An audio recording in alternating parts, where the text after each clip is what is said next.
What's up, guys and gals? Chunky C here, coming to you with a little update of something that I found out on my last test flight, maiden flight of the Commander.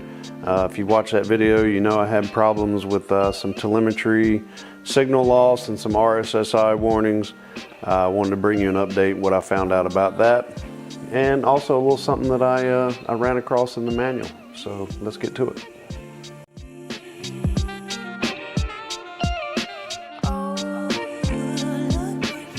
Alright guys,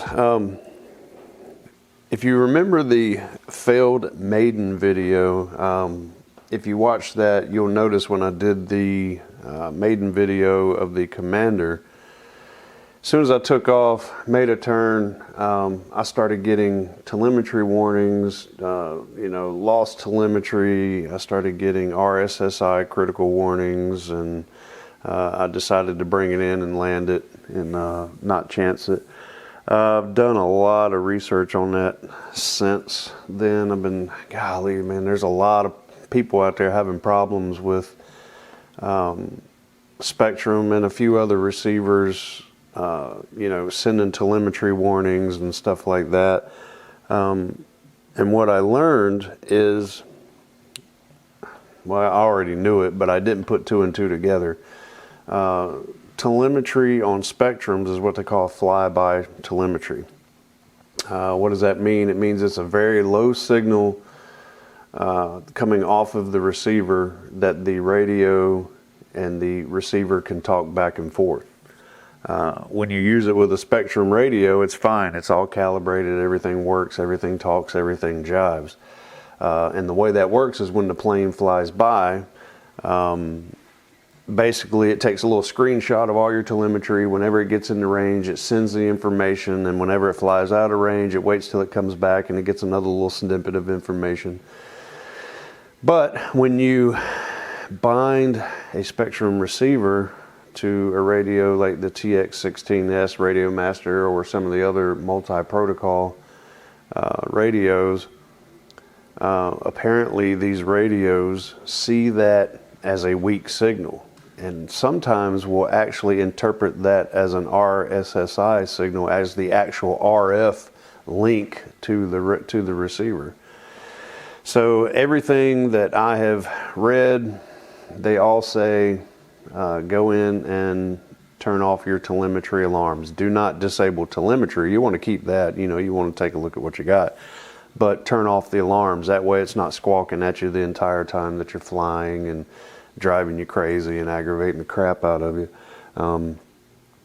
So what I'm going to do, I'm going to show you right here real quick. I've got the new Edge TX, the newest version on this. Let me turn this on.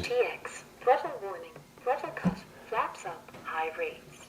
All right, I got everything going on there. So I want to show you real quick how to do this. There was actually some debates. People didn't know how to do this in the forums, and there was people trying to explain to them the difference between turning off your telemetry and turning off your telemetry alarm. And now with this new update on Edge TX, I'm gonna go through it because some folks may not know. It's really easy to do. If you'll just go over here to your model button, hit that. Over here on the far side, there's an eyeball that looks like it's got a Wi-Fi signal coming out of it. If you'll hit that, right here under Disable Telemetry Alarms. I'm not sure if you can really see that or not, but I'll try to get it up there. It says right there, Disable Telemetry Alarms. You're going to want to turn that off and make sure that that's turned off, and you won't get any more alarms. Unfortunately, I haven't found a way to be able to disable specific alarms. Maybe it'll come in a future update. That might be the case, but right now I just disable that. One thing I do want to talk about, I did notice when I was getting all the critical warnings, I never once lost control of the airplane, and that's what a lot of folks are experiencing. People that are having problems with this, they're getting telemetry lost warnings, they're getting low RSSI, critical RSSI, But when they do their range checks, there's people even doubling up their range checks. Instead of doing 30 paces, they're going 60 paces, doing their range check with their radio, and they still have complete and total control. So that's why I believe that this fix will be fine. Now, naturally, I'm going to double check it, and I would highly recommend that anyone doing this also, make sure that they get a good range check. When I range check this, I'm not just going to do 30 paces. I'll probably go out to about 40 and do my range check, turn the model in different orientations, and make sure that everything's good that way. If you go out, 35, 40, 45 paces and you're still getting a good range check, then everything's working, nothing's jittering, your control surfaces aren't intermittently moving when you're moving the sticks, then my bet would be you're probably good to go.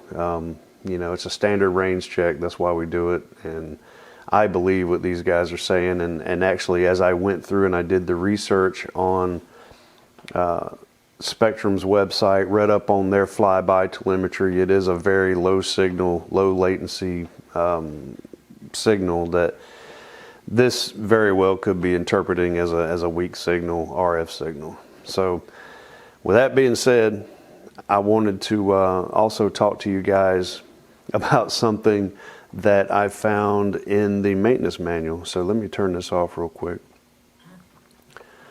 It's not going to be a whole lot of fancy stuff on this video today. If I'm going to put some snippets and some pictures up on here as I'm talking so that you can take a look. When you pick up the box in the hobby shop, it says 4S and 3S capable. You can use a 4S or a 3S.